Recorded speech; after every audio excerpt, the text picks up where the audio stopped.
Kebakaran di pabrik alas kaki di dekat Pasar Wadung Asri, Waru, Sidoarjo hingga malam hari masih belum dipadamkan.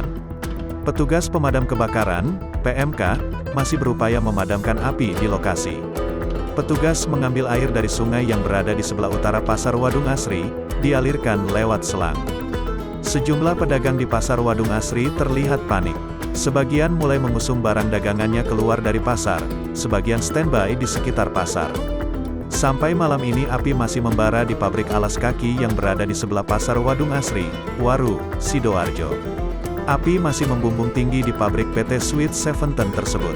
8 unit mobil PMK terus berjibaku melakukan pemadaman. Mobil PMK terlihat bergantian keluar masuk. Yang stok airnya habis keluar untuk mengambil air di sungai terdekat. Api masih besar, ujar seorang petugas sambil keluar dari lokasi kebakaran.